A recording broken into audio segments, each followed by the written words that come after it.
Muli po nagbabalik ang inyong abang lingkod sa ating YouTube channel. Paki-like and share ng ating video.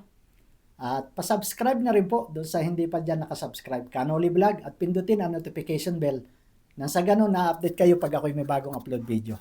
Eto, tayo po ay merong sasagutin na may nakapag-post na naman sa kanilang page ng Team Baliw. At sino po ang nag-post na ito? Dire-diretso na tayo ha. Myla Manalo Rodriguez. Ayan. Nakapost po dyan si Ma'am Bopil at si Mama Helen yung comment. Ayan po, si Ma'am Bopil at si Mama Helen may comment ayan sa baba. At ang sabi dito ni Myla Manalo Rodriguez, alam namin na wala kaming ambag sa lupa na yan. Hindi kami nakikipag-agawan sa ginastos nyo dahil yan naman ay kayo talaga ang nagplano at may gustong regaluhan si Joy ng lupa. Huwag nyo kaming isyuhan tungkol sa gastos sa lupa na yan. Hindi ba kayo napapagod batuhan ng issue ang Team Baliw? Hindi daw po ba napapagod? At nag-comment nga dyan si Mama Helen, ang sabi sa comment dito, yung pang hindi pa po nakakaalam. Ang sabi dito ni Mama Helen, "Hi Ma'am Bopil, thank you so much po sa paglilinaw." Ito po yung reaction ni Ma'am Bopil about sa lupa kasi meron pong nagsasabi na meron daw ilang sponsor na may ambag dyan sa lupa. So nireactionan ito ni Ma'am Bopil. Kaya ang sabi rito ni Mama Helen, "Hi Ma'am Bopil, thank you so much po sa paglilinaw. Well, about sa lupa po, walang ibang nagbayad dyan kundi kami ni Sis Marie Canoli. At 6 months, pero nito last month, complete payment namin yan. Kaharap si Joy, Kuya Andy, nagkita sila ni Rhea para pumirma si Joy sa title ng land. Walang Team Baliw or sino pa man ang nag-ambag dyan." Wala raw pong Team Baliw o sino pa man ang nag-ambag dyan. Okay, paglilinaw lang po, nakakagulat kasi may narinig na di nabayaran lupa, nasa amin resibo. Ika-receipt. Kung gusto nyo resibo, message nyo ako, send ko sa inyo at anong alam nyo dyan. Ginambala ba kayo namin para magbayad? Please stop spread fake news. Fully paid na po yan, tahimik lang kami. Ang hangarin namin makatulong po, hindi para gumawa gulo. Ayaw sana namin dito mag-comment, pero grabe mga fake news, natatawa lang kami. So ayaw sana ni Mama Helen na mag-comment, pero yun nga, may naririnig siya o nababasa. Ano po, kaya siya napa-comment at nabanggit din kasi dito ni Ma'am Bopil ang Team Baliw dyan. Kasi nga, hindi naman makakabanggit si Ma'am Bopil kung wala rin siyang narinig. Kaya lang dito kay Ma'am Myla Manalo Rodriguez, sana nag-comment na lang siya doon. Sinagot na lang niya yung comment ni Mama Helen. Siguro ang pagkakamali nga rito ay hindi binanggit yung pangalan kung sino man. Sana nag-comment siya doon, nag-reply, sino po ba iyan? Wala sa amin yan.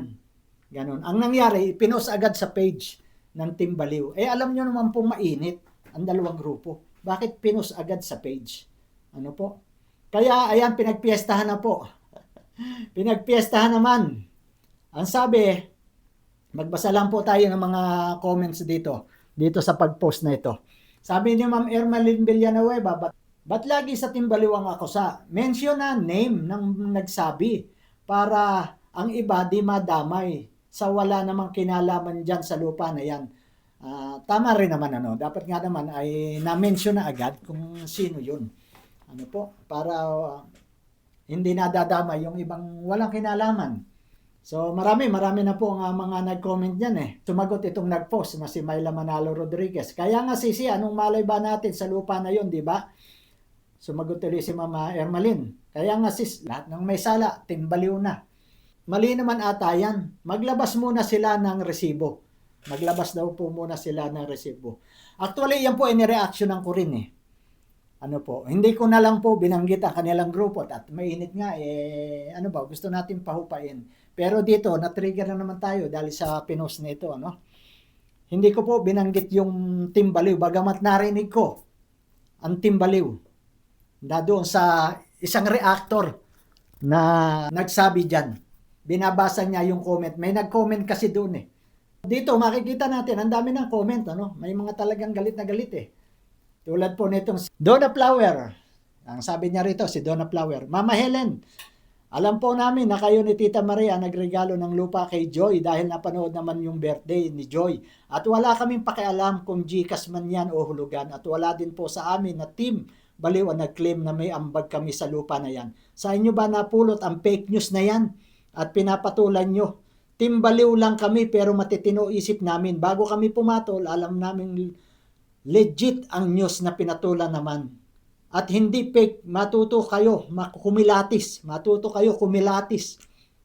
Legit at fake news bago kayo kumuda. Mga feelings, victims. Kamot na lang ako sa ulo.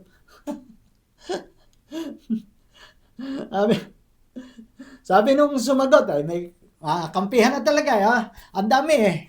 Siyempre, page nila ito eh. Yari na naman, ano? Bugbog na naman, page nila eh.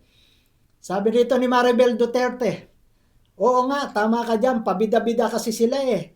Di kanila na ang lupa, wala namang umaangkin, di ba? Puro epal yan. Huwag mo na patulan, sila ang halatang puro baliw at siraulo.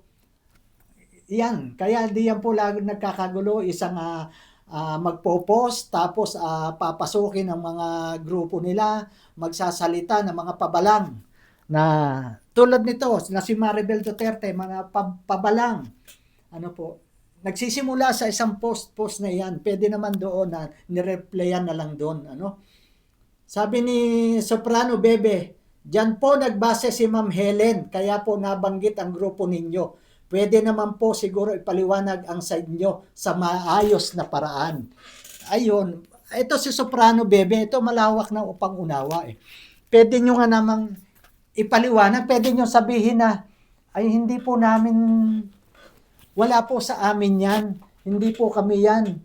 Pero dito, sa mga nagko-comment na mga kasama niya o alipores, iba na yung datingan eh, ng mga sagot nila, puro pabalang na. May pa-victim siya, pero may mga puro baliw at siraulo, itong si Maribel Duterte. At itong si Donna Flower. Ano po? Ito nga po at pinakita nitong si Soprano Bebe yung sinabi na baka dito nagbase. Ang sabi kasi dito ng kanyang pinakita, hindi pa sumasagot, hindi pa nagre-reply itong si Maribel Duterte at saka itong si Donna Flower. Ano po? Sana replyan nyo ito kung anong isasagot nyo. Nasasamid tuloy ako. Replyan nyo ito dahil sinagot sila ni Soprano Bebe at sasabi, dito nagbase si Ma'am Helen. Sabi nung isang comment, Joynatics Janape 22. Matagal na po may pondo para sa lupa po ni Joy, pero kailan lang nila fully paid. Kawawa ang timbaliw. Kawawa ang timbaliw. Lalo dahil pinag-iinitan, pero sila tong may kalokohan. Ito po. Saan ito? Itong comment na ito. Sasabihin ko yan.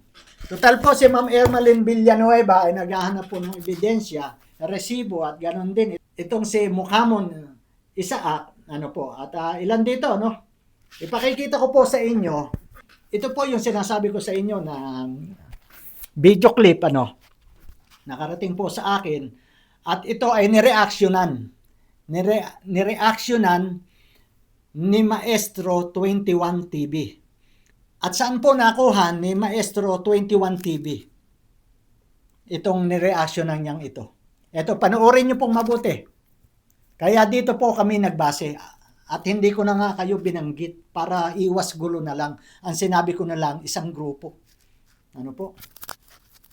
Pero si Mama Helen hindi nakatiis mag-comment doon sa reaction ni Ma'am Bopil. At ito na po yon. Pakinggan nyo pong mabuti, ha? Dito lang tayo nagbabase mga kalingap sa sinasabi po ni Hasa na sinabi niya, marami pong... Pause muna. So, sinabi daw po ni Hasa, sabi ni Maestro 21 TV. Isang reactor ng striker, si Hasa. Doon lang siya bumabase, sapagkat ito may sinasabi si Hasa. Pakinggan nyo pong mabuti at medyo mahina-hina yung kanyang boses dito eh. Labas, di ibig sabihin, meron pa po pala kayong mga inililihim. Ha? Po, nagulat kami kagabi Mm. dahil may pumasok po na join natin Mm. na matagal na nalikom ang pera. At bakit ngayon pa lang po napulipid yung lote na nabili? Mm. Na matagal na po na napulipid at napakadami na po daw na mga ambaga na lumalabas. Bakit? Hindi to haka-haka. Mayroon po siyang comment. Hindi daw. Marami daw nagambakan. Bakit ngayon lang hindi nyo inilalabas kung sino-sino yung nagambak? Joynatics Jana. Joynatics Jana daw. To. Ayan. Sponsor po ako. Mm. Ayan. Matagal na po may pundo para sa lupa ni Joy. Pero kailan lang nabayaran ng Polyfed. Polyfed. Nagulat kami. Nakakasama ng loob. Kawawa ang Team Baliw. Lalo po si Sis Rona. Yan.